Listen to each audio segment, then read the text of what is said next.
세상 축복에만 마음이 가는 것입니다.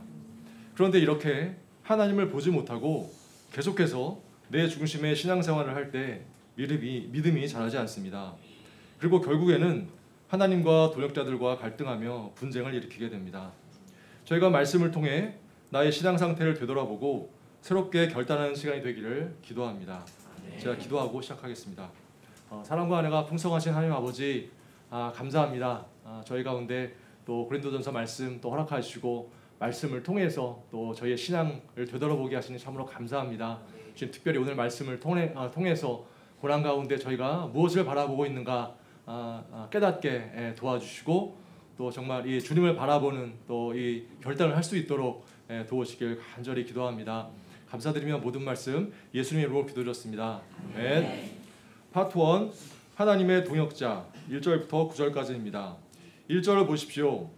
바울은 고린도 성도들에게 내가 너희를 신령한 자들을 대하는 것처럼 대할 수 없다. 대신 육신에 속한 자, 곧 그리스도 안에서 어린아이들을 대하듯 하겠다고 합니다. 여기서 신령한 자들과 육신에 속한 자가 대조됩니다. 하지만 이 둘은 모두 성령으로 거듭난 사람들입니다. 그런데 신령한 자는 성령을 따라 사는 성숙한 사람이지만 육신에 속한 자는 거듭났음에도 불구하고 여전히 자신의 생각을 따라 사는 어린아이 같은 자입니다. 어린아이의 특징이 무엇입니까? 무엇보다 자기 중심적입니다. 그래서 모든 것을 자기를 중심으로 생각하고 해석하고 행동합니다. 자기가 원하는 대로 되지 않거나 원하는 것을 얻지 못하면 울고불고 난리가 납니다. 마트 장난감 코너에 가면 이런 아이들을 심심찮게 볼 수 있습니다. 엄마가 다음에 더 좋은 것을 사주겠다고 해도 그 말을 믿지 못합니다. 지금 당장 사달라고 막무가내로 바닥에 누워 대성통곡을 합니다. 또 내가 중심적이니 다른 사람을 배려하지 못하고 다툼을 일으킵니다. 아이들을 풀어놓으면 처음에는 잘 놀다가도 시간이 지나면 내 거야, 내가 먼저야, 내게 더 좋아 하며 다투곤 합니다. 고린도 교회를 개척한 지 5년이나 지났으니 바울은 그들에게 영적인 성장을 기대했습니다. 그러나 그들은 성장하지 못하고 어린아이의 상태에 머물러 있었습니다. 나는 바울파야, 나는 아볼로파야, 우리 당이 너희 당보다 훨씬 더 좋아 하며 사람을 따라 당을 짓고 분쟁하는 모습이 바로 그들이 육신에 속한 자라는 증거입니다. 그렇다면 그들이 마치 하나님처럼 따르고 있는 바울과 아볼로의 실체는 무엇입니까? 5절을 보십시오. 그런즉 아볼로는 무엇이며 바울은 무엇이냐? 그들은 주께서 각각 주신 대로 너희로 하여금 믿게 한 사역자들이니라. 그들은 각각 하나님께서 맡겨주신 대로 일하는 사역자들에 불과합니다. 그런데 사역자란 본래 주인이 식사할 때 곁에서 섬기는 종을 가리키는 말입니다. 그러므로 존경과 감사의 대상은 될 수 있지만 숭배의 대상은 될 수 없습니다. 6에서 8절을 보십시오. 다 함께 읽어보시겠습니다. 시작. 하나님은 심었고 아볼로는 물을 주었으되 오직 하나님께서 자라나게 하셨나니 그런즉 심는 이나 물 주는 이는 아무것도 아니오되 오직 자라게 하시는 이는 하나님뿐이니라. 심는 이와 물 주는 이는 한 가지이나 각각 자기가 일할 대로 자기의 상을 받으리라. 바울은 하나님의 생명 구원 역사에 있어 그 주체가 누구인지 그리고 종들의 역할은 무엇인지 분명히 알려줍니다. 우리는 이를 통해 성도로서 또 목자로서 나아가야 할 분명한 방향을 배울 수 있습니다. 첫째, 복음 역사의 주체자는 오직 하나님이십니다. 6절, 나는 심었고 아볼로는 물을 주었으되 오직 하나님께서 자라나게 하셨나니, 이 말씀을 NIV 성경으로 보면 이렇게 나와 있습니다. 우리 찬우 형제가 한번 읽어주시겠어요? I planted the seed, Apollos watered it, but God has been making it grow. 감사합니다. 바울과 아볼로가 했던 심고 물을 준 것은 과거형입니다. 또 자라나게 하시는 하나님의 역사는 현재 완료 진행형입니다. 이처럼 하나님의 생명 구원 역사에 있어 사역자는 잠시 심고 물을 줄 뿐입니다. 그러나 하나님은 변함없이 과거에도 지금도 앞으로도 계속해서 우리와 교회가 성장토록 책임지고 이끌어 가십니다. 목자는 한때 필요한 도움을 줄 수 있습니다. 하지만 근본적으로 사람을 변화시킬 수 없습니다. 사람을 변화시키는 일, 성장시키는 일은 오직 전능하신 창조주 하나님의 영역입니다. 그러므로 우리는 하나님께서 복음 사역자들을 도구로 쓰셔서 친히 생명 구원 역사를 이루어 가심을 믿어야 합니다. 그리고 믿음의 눈으로 복음 역사 가운데 역사하시는 하나님만을 바라보아야 합니다. 뿐만 아니라 목자는 내가 섬기는 영혼이 하나님만을 믿고 바라볼 수 있도록 인도해야 합니다. 하지만 영적으로 어린아이와 같은 육신에 속한 자는 역사의 주관자이신 하나님을 바라보지 못합니다. 사람을 의지하고 당장 눈앞에 펼쳐진 상황과 결과만을 보고 판단합니다. 목자가 주는 방향이나 눈앞에 펼쳐진 상황이 내 마음에 들면 환호하고 적극적으로 따릅니다. 하지만 내 마음에 들지 않으면 반발하고 원망합니다. 그것은 사람의 역사이지 하나님의 역사가 아니라며 하나님께서 세우신 사역자를 무시하고 배척합니다. 저희가 모든 사건을 역사의 주체자이신 하나님의 편에서 바라보고 해석하며 믿음으로 순종하기를 기도합니다. 이스라엘의 초대 왕인 사울과 다윗의 삶의 결과가 극명하게 대조됩니다. 오늘 말씀을 통해 볼 때 그 이유가 역사의 주관자인 하나님을 믿음의 눈으로 보고 순종하는 것에 있었음을 깨닫습니다. 사울은 블레셋과의 전쟁에서 승리한 후 백성들이 사울이 죽인 자는 천천히요 다윗은 만만이로다 하는 말에 불쾌하여 화를 냈습니다. 그가 먼저 자신을 이스라엘의 왕으로 세우신 하나님의 편에서 생각했다면 하나님께서 이스라엘과 나를 위해 용맹한 부활을 주셨구나 생각하며 오히려 감사할 수 있었습니다. 뿐만 아니라 하나님은 선지자 사무엘을 통해 사울에게 여러 번 완전한 순종을 요구하셨습니다. 하지만 그는 끝내 회개치 않고 끝까지 자기 중심적으로 살았습니다. 그랬을 때 하나님의 버림을 받고 비참한 최후를 맞이하고 말았습니다. 반면 다윗은 거대한 골리앗을 상대할 때 전쟁은 여호와께 속한 것이다 고백하며 하나님의 이름을 의지하여 싸움에 임했습니다. 사울을 피해 도망 다닐 때도 사울을 죽일 수 있는 절호의 기회가 있었지만 여호와의 기름 부음 받은 내 주를 치는 것은 여호와께서 금하신 것이다 하며 하나님께 맡기고 끝까지 손대지 않았습니다. 나단 선지자가 와서 밧세바와의 간음죄를 책망할 때 자신은 자신의 힘을 이용해 그를 죽이고 자신의 죄를 숨길 수도 있었습니다. 하지만 하나님께서 자신을 위해 나단 선지자를 보내셨음을 알고 내가 여호와께 죄를 지었습니다 하며 핑계대지 않고 진실되게 회개했습니다. 또 압살롬을 피해 도망갈 때 시므이가 온갖 저주의 말을 퍼부을 때도 여호와께서 그에게 명령하신 것이니 그가 저주하게 버려두라 하며 인내했습니다. 이처럼 다윗은 모든 고난의 사건을 먼저 하나님의 편에서 바라보았습니다. 그럴 때 그는 역사의 주체자이신 하나님을 놓치지 않았습니다. 오히려 더 깊이 만나 하나님과 마음이 합한 자가 되었습니다. 그리고 결국에는 주님이 예비하신 완전한 승리와 축복을 누리며 다음과 같이 고백했습니다. 다 함께 사무엘하 7장 18절 읽어보시겠습니다. 시작. 주 여호와여 나는 누구이오며 내 주는 무엇이기에 나를 여기까지 인도하시나이까. 또한 우리가 부모로서 또 목자로서 오직 하나님만이 양들과 자녀들을 변화시키시고 자라게 하신다는 믿음을 가질 때 사람을 돕는 자세가 달라지게 됩니다. 포기하거나 실망치 않고 주님의 비전을 바라보게 됩니다. 내 생각과 혈기를 내려놓고 기도와 말씀을 통해 성령과 하나님의 지혜를 구하고 순종하게 됩니다. 이를 통해 어찌하든 하나님께서 역사하실 수 있는 내적, 외적 환경을 준비하게 됩니다. 우리가 섬기는 복음 역사는 그 역사를 섬기는 목자의 것이 아닙니다. 근본적으로 하나님의 것입니다. 양들과 자녀들도 내 것이 아닙니다. 단지 우리에게 잠시 맡기셨을 뿐입니다. 하지만 더러는 그 사랑과 욕심이 지나쳐 하나님의 뜻에 순종하거나 인내하지 못하고 내 뜻과 내 방식대로 키우고자 방어막을 칩니다. 그런데 그렇게 자기 뜻대로 돕고자 하면 목자나 부모님을 따를지는 모르나 하나님께서 역사하실 수 없습니다. 그리고 더 큰 문제는 하나님께서 역사하시지 않으면 아무런 변화도 성장도 일어나지 않는다는 것입니다. 저희가 저희에게 맡기신 이 사랑스러운 귀한 영혼들이 나의 뜻이 아니라 하나님의 뜻대로 성장하여 주님의 축복을 받도록 돕는 목자들이 되기를 기도합니다. 절대적으로 주님께 순종함으로 썩어 없어질 세상 축복이 아니라 영원하신 하나님의 놀라운 축복을 받도록 인도하기를 기도합니다. 둘째, 동역의 필요성입니다. 바울과 아볼로는 고린도 성도들로 하여금 예수님을 믿게 한 사역자들입니다. 이들은 하나님의 종들이지만 하나님과 함께 일하는 하나님의 동역자들입니다. 사실 하나님은 전능하시기 때문에 능히 홀로 모든 것을 하실 수 있습니다. 그러나 하나님은 우리를 동역자로 삼으셔서 함께 일하십니다. 또한 한 사람을 통해서 일하시는 것이 아니라 여러 사람을 통해서 일하십니다. 그런데 그들이 하는 역할이 각각 다릅니다.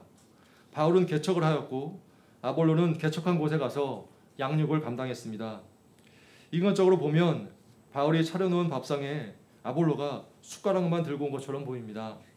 또 아볼로는 이미 바울이 개척한 곳에 와서 역사를 섬기니 빛이 나질 않는 것처럼 보이기도 합니다.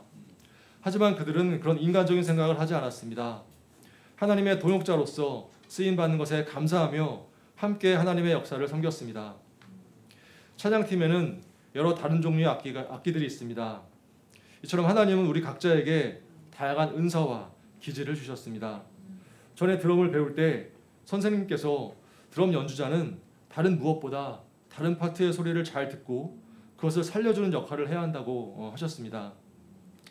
그런데 그 말을 기억하고 합주를 해보니 신기하게도 전에는 잘 들리지 않던 다른 파트의 악기 소리가 들리기 시작했습니다. 그러자 피아노는 이 부분을 이렇게 표현하는구나, 이 부분에서는 기타가 드러나야 되는구나 알게 되었고, 부족하지만 각 파트에 도움이 되는 연주를 하고자 노력하게 되었습니다. 다양한 생명 구원 역사를 위해 하나님께서 저희 각자에게 서로 다른 은사와 기질을 주셨습니다. 나를 주장하기보다 주 안에서 서로 다름을 인정하고 먼저 서로에게 귀를 기울이며 아름답고 따뜻한 동역이 되기를 기도합니다. 이를 통해 하나님께서 축복하심으로 저희 모임을 통해 계속해서 활발한 생명 구원 역사가 일어나기를 기도합니다. 셋째, 복음 사역자들은 각각 자기가 일한 대로 하나님께 자기 상을 받게 됩니다. 세상에서는 일하지 않고 실적을 올린 사람이 많은 보상을 받기도 합니다. 그런데 더 억울한 것은 열심히 일했지만 실적이 나오지 않아 합당한 보상을 받지 못할 때입니다. 요즘 대학생들은 팀플을 많이 합니다.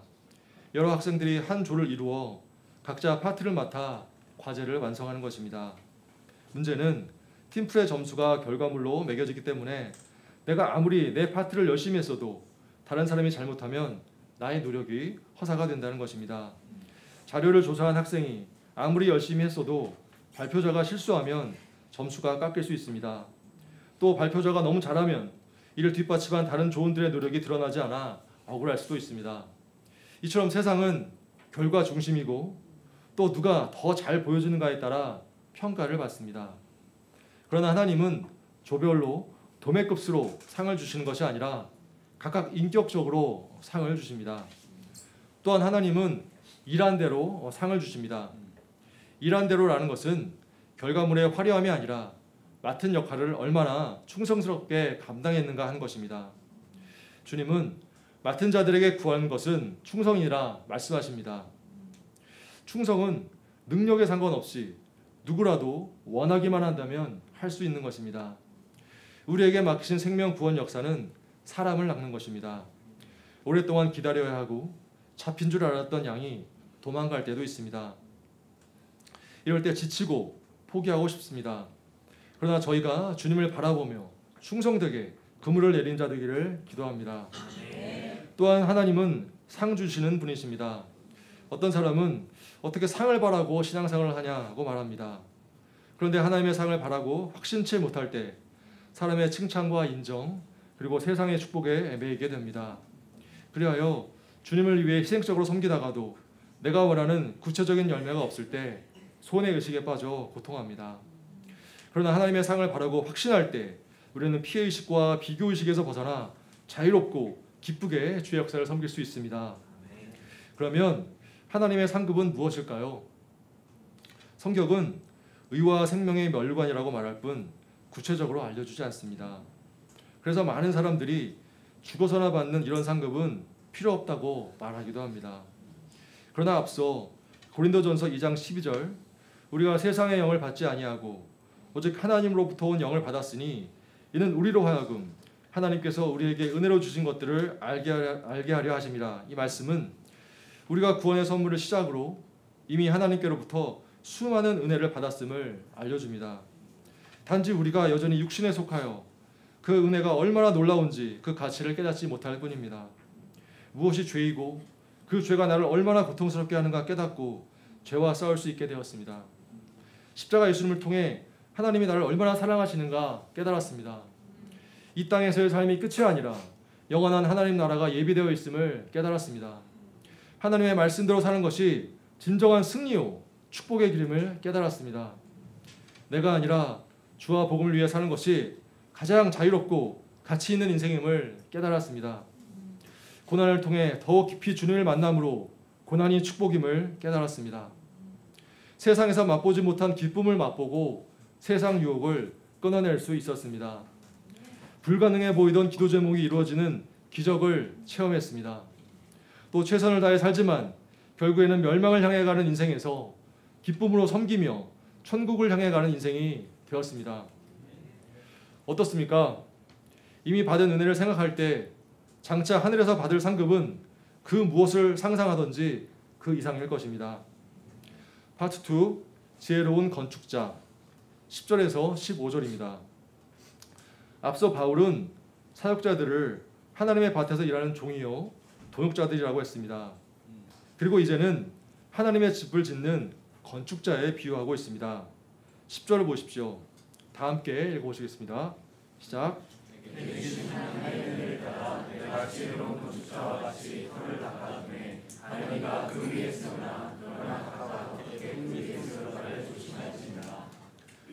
지혜로운 건축자는 집을 지을 때 어디에 터를 닦을 것인가를 가장 중요하게 생각합니다. 그러면 집을 건축하는 데 있어 터를 잡는 것은 왜 이렇게 중요한 것일까요? 집에 있어 터는 단순히 땅의 위치만이 아니라 집의 안전, 가치, 그리고 그 안에서 살아갈 사람들의 삶에 큰 영향을 미치기 때문입니다. 예수님도 마태복음 7장에서 반석 위에 세운 집과 모래 위에 세운 집의 비유를 통해 집터의 중요성에 대해 강조하셨습니다. 11절을 보십시오. 다 함께 읽어보시겠습니다. 시작. 이 닦아둔 것 외에 능히 다른 터를 닦아줄 자 없이 이 터는 곧 예수 그리스도라. 바울은 분명히 이 닦아둔 것 외에 능히 다른 터를 닦아둘 자가 없으니 이 터는 곧 예수 그리스도라고 말합니다. 왜 예수 그리스도는 어느 누구도 다시 닦을 수 없는 유일한 터가 되는 것일까요? 예수님은 십자가를 통해 그 누구도 그 어떤 것으로도 해결할 수 없는 죄와 죽음의 문제를 해결하심으로 구원의 길을 이루신 그리스도요 살아계신 하나님의 아들이시기 때문입니다. 예수님만이 길이요 진리요 생명이니 예수님을 말미암지 않고는 하나님께로 나아갈 수 없기 때문입니다. 그럼 이제 터를 정한 지혜로운 건축자가 이어서 해야 할 일은 무엇일까요? 바로 터를 닦는 것입니다. 건축 용어로는 기초공사입니다. 이는 기존 터에 있던 잡목, 돌, 기존 건물의 잔해 등을 제거하고 땅을 평평하게 다지는 것입니다. 그런데 집을 튼튼하게 짓거나 혹은 고층 건물이라면 단단한 바위가 나오기까지 땅을 파고 집안을 다지고 다시 콘크리트를 타설하는 작업을 해야 합니다. 그런데 어리석은 건축자는 이러한 기초공사가 힘들고 눈에 보이지도 않기 때문에 비용을 아끼고자 기초공사를 대충 하고 집부터 빨리 지으려고 합니다. 하지만 이렇게 터를 닦는 기초공사를 소홀히 하면 땅 위로 아무리 좋은 집을 지어도 나중에 건물이 변형되고 침하되는 등의 문제가 발생합니다. 한국 UBF 본부 건물도 그리 높지 않은 건물이지만 땅을 깊이 파서 바위에 터를 놓는 바람에 많은 비용과 시간이 들었다고 합니다. 이처럼 사도 바울은 1년 6개월 동안 고린도 교회를 개척하면서 하나님의 은혜를 따라 지혜로운 건축자와 같이 터를 잘 닦았습니다. 그럼 성도로서 어떻게 하는 것이 예수 그리스도인 터를 잘 닦는 것일까요? 마태복음 16장 15절에서 18절을 보면 예수님은 제자들에게 너희는 나를 누구라 하느냐고 물으셨습니다. 시몬 베드로는 주는 그리스도시요 살아계신 하나님의 아들이십니다 라고 신앙 고백했습니다. 그러자 예수님은 베드로에게 바요나 시몬아 내가 복이 있도다. 이를 내게 알게 한 이는 혈육이 아니요 하늘에 계신 내 아버지시니라. 또 내가 내게 이르노니 너는 베드로라. 내가 이 반석 위에 내 교회를 세우리니 음부의 권세가 이기지 못하리라고 말씀하셨습니다. 바로 예수 그리스도를 나의 구원자요 주인으로 고백하고 내 삶의 중심에 모시는 것이 터를 잘 닦는 것입니다. 그런데 이를 위해서는 자기 부인 자기 십자가를 지는 순종을 통해 말씀에 깊이 뿌리 내려야 합니다. 그렇게 순종할 때 말씀의 능력을 체험하게 되기 때문입니다. 그리고 내 생각과 자랑과 자기 의가 깨지며 하나님과 인격적인 관계를 맺게 됩니다. 제 아무리 인생의 폭풍우가 몰아친다 하더라도 역사의 주관자이신 하나님을 믿고 흔들리지 않게 됩니다. 12절에서 15절을 보십시오. 다 함께 읽어보시겠습니다. 시작.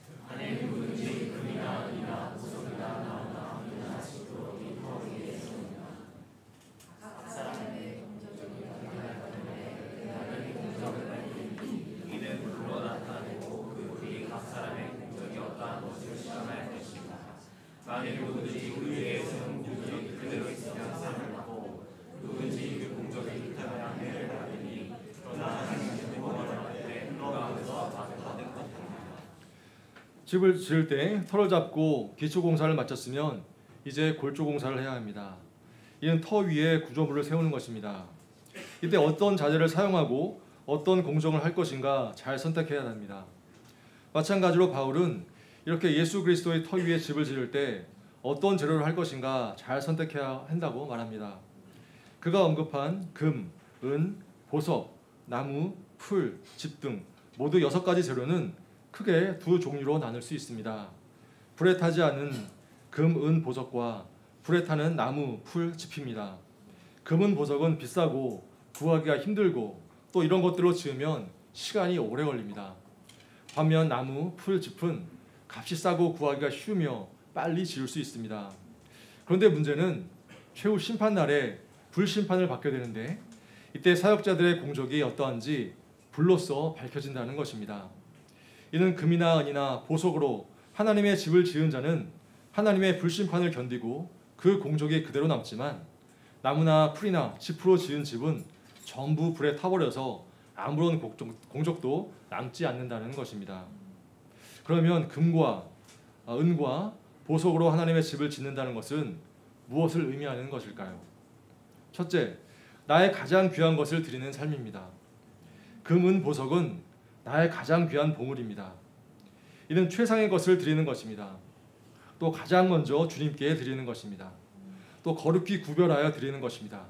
그리고 온 마음과 정성을 다해 드리는 것입니다. 둘째, 말씀에 순종하는 삶을 사는 것입니다. 시편 119편 127절은 말합니다. 그러므로 내가 주의 계명을 금, 곧 정금보다 더 사랑하나이다. 노아는 말씀에 순종하여 하나님께서 주신 말씀대로 방주를 지었습니다. 아무리 힘들더라도 자기 나름대로 더하거나 빼지 않았습니다. 그렇게 하나님의 말씀대로 지어진 방주는 온 세상을 쓸어버리는 홍수 속에서도 끝까지 견딜 수 있었습니다. 셋째, 고난을 통해 연단되어 순수한 믿음과 사랑을 드리는 것입니다. 고난은 웬만하면 피하고 싶습니다. 하지만 고난과 훈련을 통해 하나님 앞에서의 나의 삶을 되돌아보게 됩니다. 그리고 회개와 결단을 통해 내 안에 자기가 없어지고 주님이 가득하게 됩니다. 반면 나무, 풀, 집 등의 타는 재료로 하나님의 집을 짓는 것은 하나님을 이용하여 이 땅에서 나와 내 가족만 잘 먹고 잘 살기 위한 삶을 사는 것입니다. 그렇게 예수님을 따르는 자기 부인, 자기 십자가의 길은 가지 않습니다. 주와 복음을 위해 나의 삶을 드린다고 하지만 그것은 단지 내가 원하는 것을 얻기 위한 수단에 불과합니다. 내가 원하는 것을 얻지 못하거나 다른 누군가가 그것을 준다고 하면 언제든 하나님을 떠날 준비가 되어 있습니다. 15절을 보십시오. 바울은 이러한 자들은 마지막 불심판을 통해 공적이 불타고 해를 받는다고 분명히 말합니다. 그러나 자신은 구원을 받되 불 가운데서 받은 것 같이 될 것이라고 말합니다. 어떤 목자님께서 이렇게 구원받는 것은 마치 불난 목욕탕에서 팬티만 입고 탈출하는 것이라고 말씀하셨습니다. 기가 막힌 정말 표현인 것 같습니다. 성경을 보면 소돔성이 멸망할 때 겨우 구원을 받은 롯이 있습니다. 또 예수님이 십자가에 달리셨을 때 함께 달렸다가 구원받은 강도가 있습니다. 이들은 이 땅에서 주님과 동역하지 않고 오직 자기를 위해 살다가 죄 지은 것밖에 없으니 천국에서 주님을 만나도 함께 울고 웃고 떠들 추억거리가 별로 없을 것입니다. 성경은 천국에서 모두가 동일한 상태가 아니라 행한 대로 받을 상급이 있다고 말합니다. 구원 자체는 전적인 하나님의 은혜이고 예수 그리스도의 터 위에 집을 지은 자는 모두 천국에 들어갑니다. 그리고 영생의 기쁨은 모두 다 누릴 것입니다. 또 천국에는 죄도 없고 슬픔과 눈물도 없을 것입니다. 그러나 이 땅에서 주와 복음을 위해 일한 대로 받게 될 상급과 영광의 차이가 있습니다. 저희가 예수 그리스도의 터 위에 집을 지은 것에 머무르지 않고 나의 가장 귀한 금과 은과 보석으로 열심히 하나님의 집을 짓는 자들이 되기를 기도합니다. 파트 3 하나님의 성전 16절부터 23절까지입니다. 16, 17절을 보십시오. 다 함께 읽으시겠습니다. 시작. 너희가 하나님의 성전인 것과 하나님의 성령이 너희 안에 계시는 것을 알지 못하느냐. 누구든지 하나님의 성전을 더럽히면 하나님이 그 사람을 멸하시리라. 하나님의 성전을 더럽히니 너희도 그러하리라. 마지막으로 바울은 당을 지어 싸우고 있는 고린도 교회 성도들에게 너희가 하나님의 성전인 것과 하나님의 성령이 너희 안에 계시는 것을 기억하라고 합니다. 이처럼 교회는 성령님이 거하시는 하나님의 성전입니다. 내가 중심이 되어 나의 유익을 따라 모인 세상 모임과는 구별된 거룩한 공동체인 것입니다. 그렇게 세상 가치관을 따라 신앙생활하며 교회를 세상 모임처럼 더럽힌다면 하나님께서 반드시 멸하실 것입니다. 18절에서 23절을 보십시오. 저와 여러분이 번갈아 교독하시겠습니다. 제가 먼저 읽겠습니다. 아무도 자신을 속이지 말라. 너희 중에 누구든지 이 세상에서 지혜 있는 줄로 생각하거든 어리석은 자가 되라. 그리하여야 지혜로운 자가 되리라. 이 세상 지혜는 하나님께 어리석은 것이니 기록된 바 하나님은 지혜 있는 자들로 하여금 자기 기회에 빠지게 하시느니라. 또 주께서 지혜 있는 자들의 생각을 헛것으로 하신다 하셨느니라. 그런즉 누구든지 사람을 사랑하지 말라. 만물이 다 너희 것이니라. 바울이나 아볼로나 게바나 세계나 생명이나 사망이나 지금 것이나 장래 것이나 다 너희의 것이요. 너희는 그리스도의 것이요 그리스도는 하나님의 것이니라. 고린도 성도들이 시기와 분쟁을 하는 이유가 무엇입니까? 하나님보다 사람을 자랑하기 때문이고 사람을 자랑하는 것은 세상 지혜를 자랑하기 때문입니다. 사람을 자랑한다는 것은 단순히 그 사람을 존경하는 수준이 아닙니다. 자신의 정체성과 자랑을 그에게 두고 그를 통해 자신을 높이는 것입니다. 그 사람의 지혜가 하나님의 지혜보다 더 믿을만하고 우월하다고 생각하는 것입니다. 그러나 하나님이 보시기에 참으로 지혜로운 자는 이 세상에서는 미련한 자가 되는 것이라고 합니다. 그런데 이는 정말 미련한 자가 아닙니다. 지혜로운 자는 십자가의 도만이 하나님의 능력이요 지혜라고 믿기 때문에 세상의 지혜를 따르지 않는 것입니다. 이 세상 지혜는 하나님께 어리석은 것입니다. 그렇게 하나님은 지혜 있는 자들로 하여금 자기 꾀에 빠지게 하셨고 그들의 생각을 헛것으로 만드셨습니다.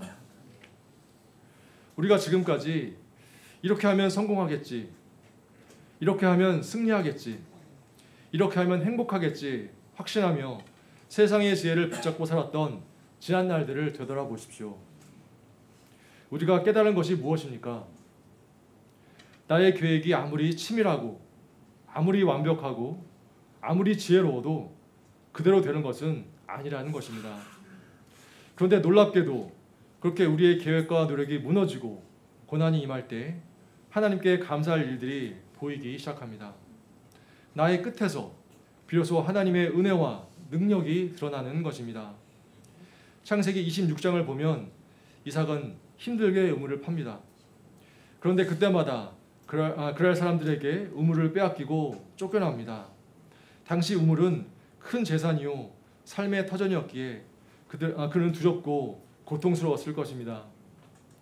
그런데 놀라운 것은 그가 그렇게 쫓겨나더라도 낙심치 않고 하나님을 바라보며 우물을 팔 때 그때마다 새로운 하나님의 은혜들을 경험했습니다. 그리고 점점 하나님을 신뢰하는 자로 성장하게 되었습니다. 그리고 마침내 자신을 쫓아냈던 아비멜렉과 그의 친구들로 하여금 다음과 같은 말을 듣게 됩니다. 다 함께 창세기 26장 28절 읽어보시겠습니다. 시작.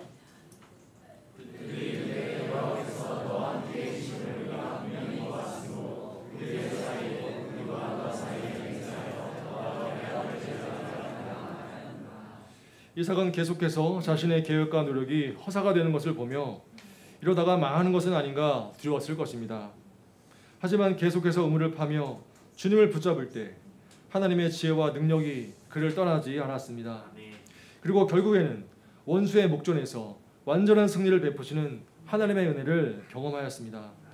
저희가 낙심이 되고 세상 유혹이 몰려올 때 사람을 자랑하고 세상 지혜를 의지하기 쉽습니다. 그러나 오직 이 모든 것을 창조하시고 우리에게 주신 하나님만을 자랑함으로 끝까지 주님을 놓치지 않기를 기도합니다.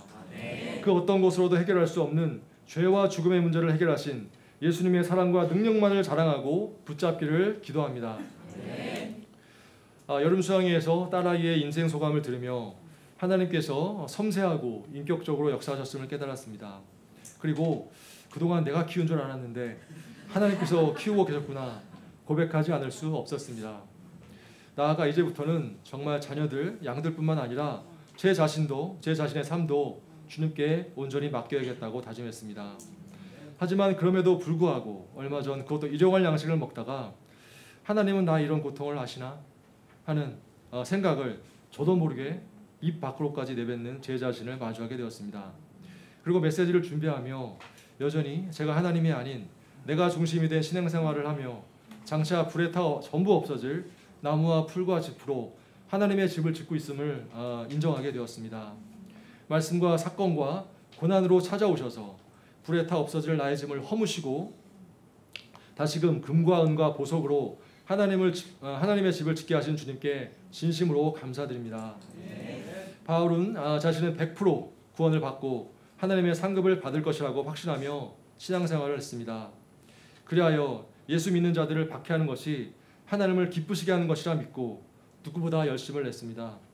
그런데 부활하신 예수님을 만나고 모든 생각과 계획과 삶의 기반이 무너져 내렸습니다. 성경을 줄줄 외우고도 또 수많은 이적을 보고도 예수님이 하나님의 아들이심을 깨닫지 못한 자신을 보며 하나님이 아닌 자신이 주인된 신앙생활을 하고 있었음을 깨달았습니다.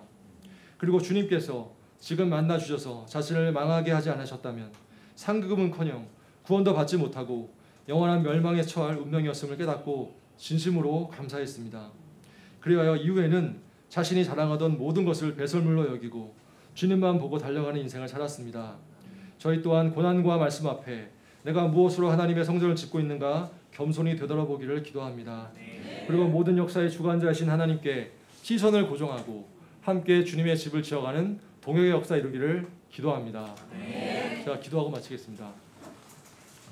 사랑과 은혜와 풍성하신 하나님 아버지 감사합니다. 또 저희를 구원하시고 또 무엇보다 생명 구원 역사 가운데 귀하게 사용하여 주시니 감사합니다. 그러나 주님 저희가 정말 이 사명을 섬기는 가운데 또 고난을 겪을 때 많은 또 유혹과 정말 이 어려움에 빠집니다. 이럴 때마다 정말 이 세상을 또 바라볼 때가 많습니다. 오늘 말씀을 통해서 저희가 주님께 또 시선을 고정할 수 있도록 도와주시고 또 모든 것을 주관하시는 주님의 편에서 또 바라볼 수 있도록 도우시길 간절히 기도합니다. 무엇보다 정말 나를 위해서 또 썩어 없어질 또 나의 집을 짓는 것이 아니라 금과 은과 보석으로 또 정말 영원히 남을 또 주님의 성전을 짓는 저희들이 될 수 있도록 도와주십시오. 감사드리며 모든 말씀 예수님의 이름으로 기도드렸습니다. 네.